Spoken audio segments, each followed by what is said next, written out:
هنتكلم النهاردة عن الشخصيات اللي ذكرها الأديب الكبير نجيب محفوظ في روايته، واللي اتعمل عنها مسلسل حديث الصباح والمساء. الشخصيات دي على فكرة خيالية ومش حقيقية. وقبل ما نبدأ عايزة أقول لكم نبذة كده عن الشخصية المهمة في المسلسل كله، وهي جليلة.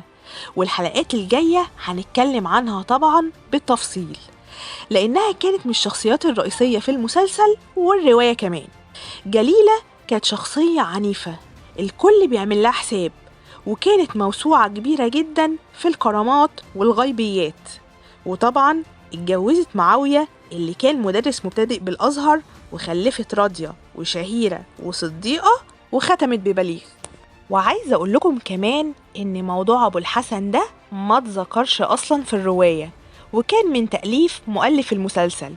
يعني كان المؤلف بيضيف شوية بهارات كده على أحداث المسلسل ويديها قوة، وعلى شخصية جليلة كمان. وأول شخصيات هنبتدي بيها هي ولاد جليلة، شهيرة وصديقة وبليغ وراضية. بس النهاردة هنتكلم عن شهيرة وصديقة بس. لو عايزين تعرفوا شخصياتهم كانت عاملة ازاي وايه حكايتهم، تعالوا بينا نبتدي.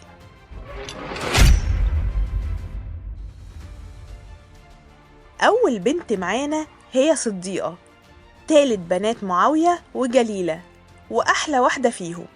صديقة كانت بيضة وخدودها وردي وشعرها أسود تقيل، ما تأثرتش بتربية معاوية الدينية وسلمت دماغها لجليلة وأفكارها. كان صوتها حلو قوي وبتحب الغنى، وأكتر واحدة كانت محبوبة من ولاد راضية. بعد لما أبوها معاوية مات بسنين، اتجوزت دكتور أسنان شامي من سكان الحي، وسكنوا في عمارة جديدة في الفجالة. بس يا فرحة ما تمت، جوزها مات قبل ما تحمل وجالها السل، ورجعت بيت أمها تاني. العيلة كلها كانت زعلانة على نصيبها وحظها القليل، خصوصا بعد المرض ما زاد عليها لدرجة غيرت شكلها ودبل جمالها. المرض فضل يزيد، والألم وقلة النوم واليأس اتمكن منها، لغاية لما رمت نفسها في البير بتاع بيت جليلة. جليلة فضلت تصوت لغاية لما الناس جت وأنقذتها في الرمق الأخير. فضلت بعدها ساعات في عذاب، وحواليها أمها وإخواتها، ومدخل البيت كان مليان بالجيران ورجالة من العيلة. وماتت صديقة قبل الفجر في عز شبابها. جليلة حزنت عليها وقت طويل، وأمرت بتغطية البير بغطاء متين من الخشب، ومحدش يجي جنبه خالص أو يستخدمه. وكانت على طول بتحلم بيها، وقالت لراضية إنها شافت صديقة في المنام، وشها منور وجميلة زي زمان، وبتضحك وبتقول لها إن ربنا غفر لها. فحمدت راضية أختها ربنا وشكرته. تاني بنت معانا هنتكلم عليها النهاردة هي البنت التانية للشيخ معاوية وجليلة، وهي شهيرة. اتولدت وكبرت في سوق الزلط بباب الشعرية. كان لعبها هي واخواتها في مدخل البيت ما بين الفرن والبير وكنبة المعيشة. حاول أبوها معاوية يعلمها الدين، ما استجابتش، بس حبت علم أمها وتعاوزها، وضافت كمان ليه الكتير من خيالها. شهيرة كانت شبه راضية جسما ووجها، بس كانت أبيض من راضية شوية. كان لسانها طويل وقوية، لدرجة إنهم كانوا شايفينها غريبة الأطوار. بعد وفاة أبوها معاوية بسنتين، اتقدم لها واحد من تلامذة معاوية، وكان من قراء القرآن الكريم، وصوته حلو جدا وكان غني. اتجوزوا وسكنوا في بيته في باب البحر، وجابت منه ولد جميل سماه أبوه عبده، على اسم عبده الحمولي، لأنه كان بيحبه جدا. بالرغم من طول لسان شهيرة وطبعها الصعب، عاشوا حياة سعيدة. وكان جوزها بيفسر تصرفاتها بهزار، وبيقول إنها توابل الحياة الزوجية. كان الشيخ علي بلال جوز شهيرة بيحب يزور عمرو كتير، وكان دايما يطلبوا منه إنه يبارك البيت بتلاوة القرآن الكريم. فكان بيقعد في غرفة الضيوف بعد الغدا وشرب القهوة، ويقرأ ما تيسر من القرآن الكريم. أصحابه حبوا صوته وأقنعوه إنه ينشد المدائح النبوية في المواسم. اشتهر ورزقه زاد، وبقى ليه معجبين كمان، لغاية لما طلبوه في الأفراح، وطبعا رجله طبت وفي واحدة من الأفراح ديت شرب حشيش.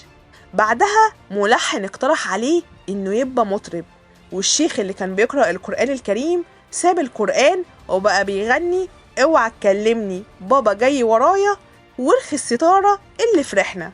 الشيخ علي بلال بقى حمو بيكا عصره، سجل اسطوانات وانتشرت في الأسواق وبقى اسمه على كل لسان. عمرو المصري بقى يضرب كف بكف ومش مصدق. شهيرة خافت على جوازها بعد اللي جوزها بقى فيه، واتخانقت معاه وقالت له أنا اتجوزتك شيخ بقيت عالمة. جوزها بقى يشرب الحشيش والخمرة وريحتهم ملت البيت، وافتكرت شهيرة أخوها بليغ لما كان بيعمل كده. سمعت شهيرة كمان إنه بقى يغازل العوالم، فهجمت عليه وبقت زي الوحش، فصمم إنه يطلقها. بس قبل ما يطلقها كان قاعد مع أصحابه وزود العيار حبتين، ومات وهو بيشرب الحشيش وبيغني وبيضرب على العود. شهيرة ما زعلتش عليه وأجرت البيت والدكاكين اللي تحته، وخدت عبده ابنها ورجعت بيت أمها جليلة، وبقت معروفة بأم عبده. بس عبده كمان جات له حمى وراح فيها، وفضلت معروفة بأم عبده لآخر عمرها. شهيرة حبت تربية القطط جدا وملت البيت بيها، وبقت تقول إنها بقت خبيرة بلغتهم والأرواح اللي سكناهم، وبتتصل بالغيب عن طريقهم. كانت بتحب تقعد مع راضية ويعملوا جلسات عن الجن والغيب، بس راضية دايما كانت حاسة إن شهيرة بتحسدها على جوزها وولادها. اتشهرت شهيرة في الحي بشخصيتها الغريبة ولسانها الطويل، وعمرها ما صلت، وكمان كانت بتجهر بإفطارها في رمضان. كانت شايفة إن الواصل ليس في حاجة إلا فريضة تقربه من الله. ماتت جليلة وشهيرة بقت حياتها كلها القطط وبس. وياما بليغ اتحايل عليها تيجي تقعد معاه في القصر، بس هي كانت بتكره مراته من غير سبب. ما كانتش بتخرج من البيت إلا لزيارة واحدة، وهي زيارة سيدي الشعراني، ومن الواضح إنه كان ولي وقتها، لأنه اتذكر إن جليلة كمان كانت بتروح تزوره، وكمان كانت راضية بتحب تزوره. سنة 1947 جالها الكوليرا واتنقلت للحميات، ووصت جارتها تاخد بالها من القطط، وماتت وسايبة وراها 40 قط وقطة. وبرضه ولاد راضية زعلوا عليها لأنهم كانوا بيحبوا خفة دمها جدا. في الحلقة الجاية هنتكلم عن باقي ولاد جليلة، بليغ وراضية. وبس كده. لو عجبكم الفيديو ما تنسوش تشتركوا في القناة وتفعلوا زر الجرس عشان يوصلكم كل جديد.